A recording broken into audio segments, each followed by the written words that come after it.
Hey guys, today we're gonna learn and analyze a neo soul chord progression full of embellishments and cliches of this genre. So without further ado, let's get into the chords. The very first chord that we need to play today is an E minor 7. Like this one, okay? Now, this E minor 7 will be played with a melody. The melody will be played through embellishments when we strum this chord. So instead of just strumming the chord, we will actually start without the second finger so that we can do a hammer-on embellishment between the 9th and the flat 3, the minor 3rd. So we'll do, that's the first part of the melody, na, na, and the second part is on the first string.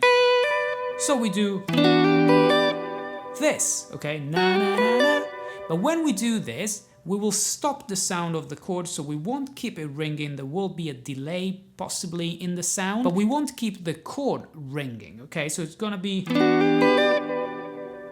okay. And then from there, we're gonna move to the next chord, which is a C major 7, but we play it as a C major 9.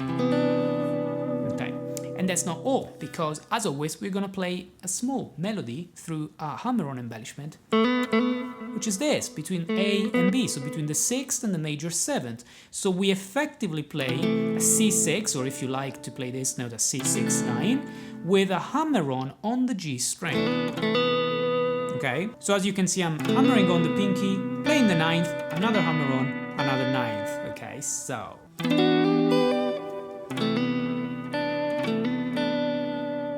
From here, I move to the next chord, which is a G.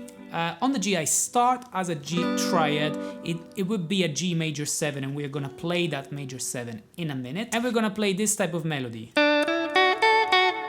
Okay.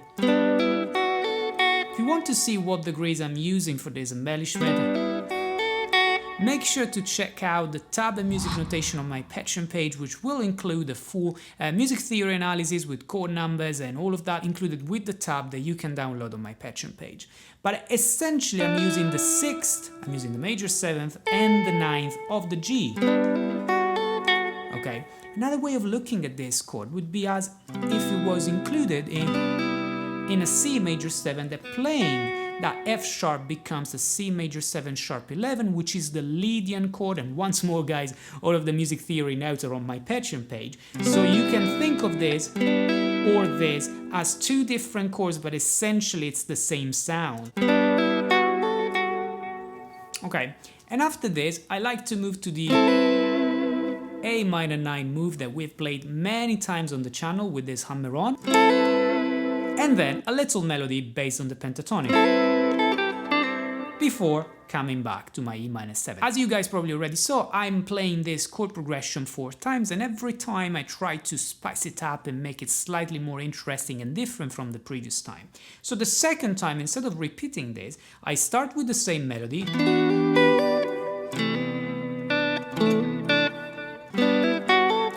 same G as well, but then I play a run of diminished 7 chords.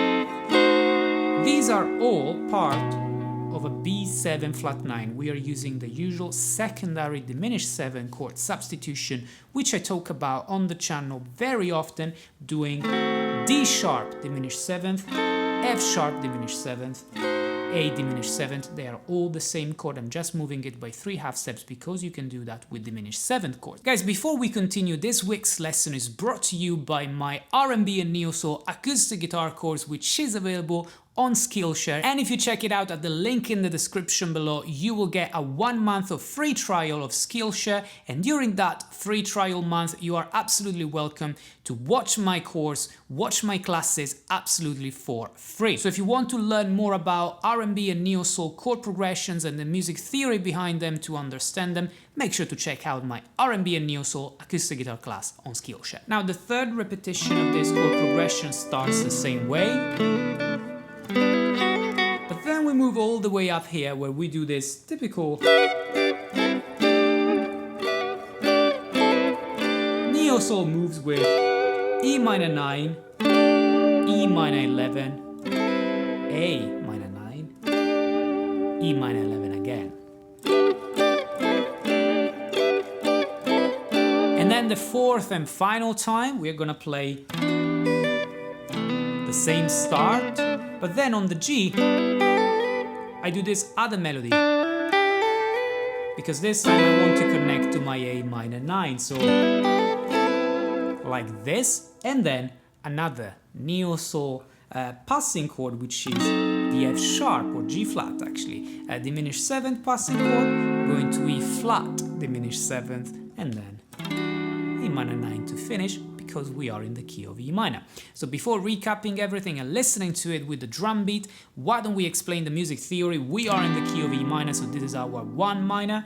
When we go to the C major 7, C major 9, that's the flat 6 major 7, which is the 6th degree of a minor key. And again, everything is explained in my course on Skillshare. And then the next chord is a G major 7, and G major 7 is the flat 3 major 7 in E minor. And the last chord, A minor, is the 4 minor 7. So these are the core chords. Obviously, guys, when you have these diminished 7 passing chords, they're always the upper part of a B7 flat 9, which is the secondary dominant, the 5/7 altered in the key of E minor. So now let's play it one last time with the drum beat. And as always, guys, if you have any questions, feel free to leave them in the comment section below, and I'll see you in the next video.